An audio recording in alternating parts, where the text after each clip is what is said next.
खान साहब को नाहक जेल में अब 1000 से ज्यादा दिन हो चुके हैं और खान साहब से मुलाकातें आप जानते हैं पिछले साल से बंद हैं। 24 मार्च 2025 को इस्लामाबाद हाई कोर्ट का एक हुक्म जारी हुआ कि मंगल वाले दिन और जुमेरात वाले दिन खान साहब से मुलाकातें हर हफ्ते होंगी।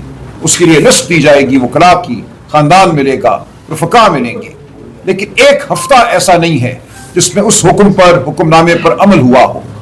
हमने लातादाद तौहीन अदालत की दरखास्तें फाइल की उसके खिलाफ, कभी एक को भेज दिया, कभी दूसरे को भेज दिया, अपनी मर्जी से चुना कि किसको भेजना है। कभी किसी ऐसे शख्स को भेजा जिसका नाम किसी भी लिस्ट में नहीं था।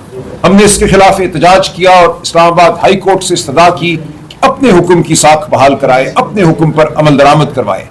लेकिन अक्टूबर 2025 में हमारी दरखास्तें इस्लामाबाद हाई कोर्ट ने बगैर किसी जवाज के मुस्तरद कर दी कि जैसे कोई तौहीन अदालत हुई ही नहीं। उसके खिलाफ अक्टूबर 2025 से हम सुप्रीम कोर्ट के सामने हैं। हमने अपील फाइल कर रखी है, हमारी पिटिशन वहां मौजूद है, लेकिन एक भी सुनवाई उस मामले की नहीं हुई।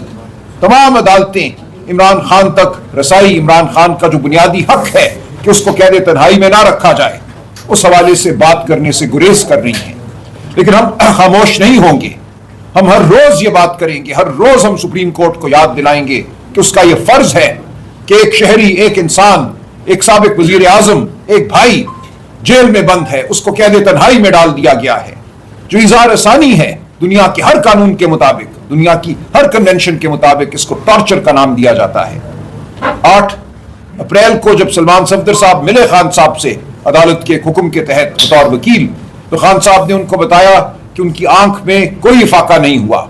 खान साहब ने उनको बताया कि हर रोज 22 घंटे उनको किसी इंसान की शक्ल देखना नहीं नसीब होता, और जब कोई आता है पहरेदार तो उसको हुक्म है कि उनके सलाम का जवाब ना दे।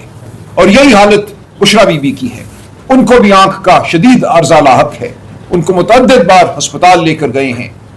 तो एक इंसानियत सोज सूरत हाल है जिसके हवाले से हम बात भी करेंगे, अपनी आवाज हर फोरम पर बुलंद करेंगे। पूरी दुनिया इस मामले को अब देख रही है, हमारी आवाज दुनिया के ऐवानों तक गई है। ऐसा नहीं है कि हमारी आवाज से दुनिया बेखबर है, लेकिन दुनिया के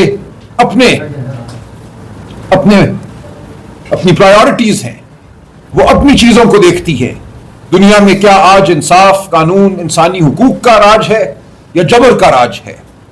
आज हमारे सामने खुलकर वो बात आ गई जिसका हम अयादा पिछले 3 साल से कर रहे हैं कि अप्रैल 2022 में खान साहब की हुकूमत, पीटीआई की हुकूमत, इस मुल्क के अवाम की मुंतखब हुकूमत को एक बैनुल अक़वामी गठजोड़ के तहत गिराया गया। एक पूरा निजाम कायम किया गया है इस मुल्क में जमहूरियत को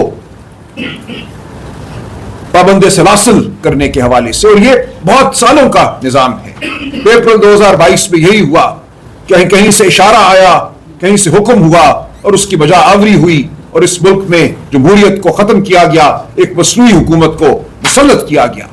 नई बात नहीं है, इस खित्ते में यह बारहा हुआ है। ईरान में आप में से जो तारीख कायम रखते हैं जानते हैं मुसद्दिक की हुकूमत को 1953 में गिराया गया। कैसे गिराया गया सब जानते हैं। डॉलरों की बोरियां ईरान के तूलो अर्ज में बांटी गई। तो यह अमल बदकिस्मती से जारी है, जारी रहा है। हम इसका शिकार हैं, इस मुल्क के अवाम इस अमल का शिकार हैं। इस मुल्क के अवाम से, उनकी सच्चाई से निजाम को खतरा है, बैनुल अक़वामी कुव्वतों को खतरा है कि वो उठ खड़े होंगे अपने हुकूक के लिए, इस खित्ते के हुकूक के लिए, उन हुकूक के लिए जो बतौर इंसान उनका हक है।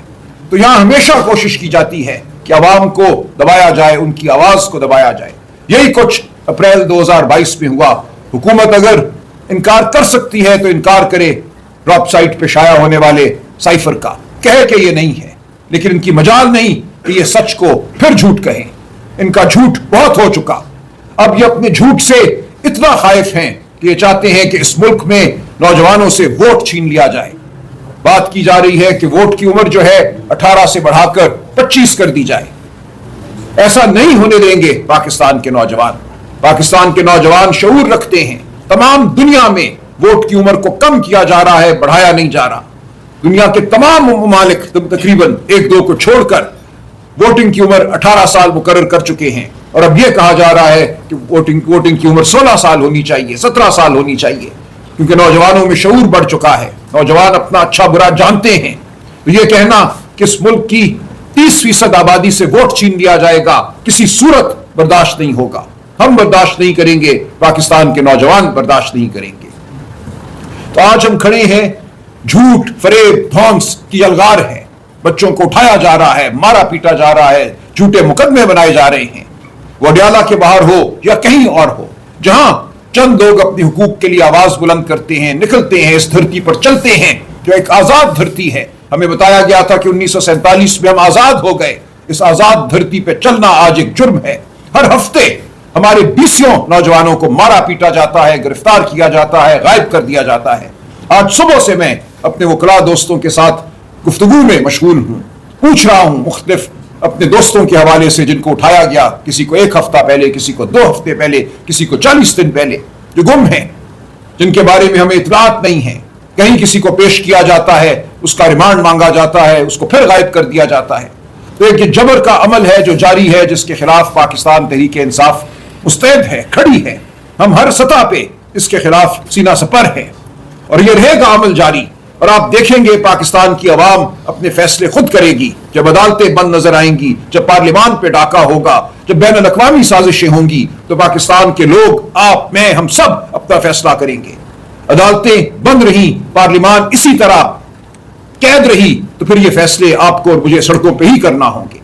کوئی خائف نہیں ہے، کوئی ڈرتا نہیں ہے، ہم میں سے کوئی ڈرپوک نہیں ہے، کوئی جیل سے نہیں ڈرتا۔ ہم اس نظام کے سامنے کھڑے ہیں، پاکستان کی عوام ہمارے ساتھ ہے۔ آج جو معیشت کی حالت ہے وہ جگرا صاحب ابھی بیان کریں گے، جس طرح پیٹرول میں قیمتوں کے اضافے کو استعمال کیا گیا عوام کا خون چوسنے کے لیے، پورے خطے سے زیادہ اس ملک میں تیل کی قیمتوں کو بڑھایا گیا، اور یہ ہمیشہ ہوتا ہے، بہانہ ڈھونڈا جاتا ہے عوام پہ بوجھ ڈالنے کا، اور اسی لیے ہے کہ یہ حکومت اپنے آپ کو جواب دہ نہیں سمجھتی۔ یہ ایک مصنوعی حکومت ہے، فارم 47 کی حکومت ہے۔ آج آئینی ترامیم کی بات ہو رہی ہے کہ صوبوں سے ان کے حقوق چھین لیے جائیں گے، جو حقوق 18ویں ترمیم کے ذریعے ملے۔ یہ وزارت جو ہے واپس وفاق کو دے دی جائے گی، وہ تعلیم کی وزارت ہو جو دیگر وزارتیں ہوں، صوبوں سے پیسہ چھین لیا جائے گا۔ یہ کہا جا رہا ہے کہ صوبوں کا بجٹ کم ہو جائے گا۔ آپ جانتے ہیں صوبے صحت کے حوالے سے خرچہ کرتے ہیں، صوبے تعلیم کے حوالے سے خرچہ کرتے ہیں، صوبوں کا کام ہے آپ کو تحفظ فراہم کرنا، لا اینڈ آرڈر پہ خرچہ کرنا۔ یہ تمام خرچے جب صوبوں سے چھین لیے جائیں گے اور وفاقی حکومت کی جو بیجا اخراجات ہیں ان پر خرچ ہوں گے، تو پاکستان کی عوام ایک بار پھر پیچھے رہ جائے گی تعلیم میں، صحت میں۔ تو یہ وہ معاملات ہیں جن کے لیے ہم نے کھڑے رہنا ہے، ہم نے آواز بلند کرتے رہنا ہے۔